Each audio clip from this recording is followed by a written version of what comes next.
Hello, in this video I want to show you how to throw items and NPCs or your party members in Baldur's Gate 3. So first of all, you will need a character that will be throwing, and he needs to have a lot of strength. So I haven't found anywhere any information on how to these strength scales with the amount of LBS you can throw.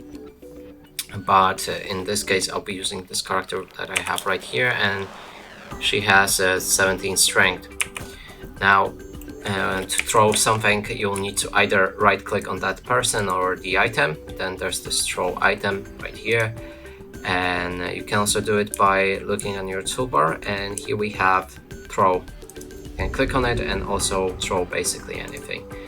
So now let's try to do it.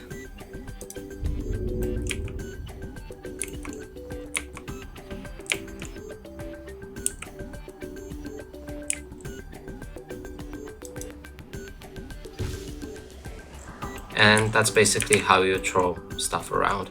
And that's it for this video. Hope you like it. Please consider subscribing to our channel, leave a like and a comment below.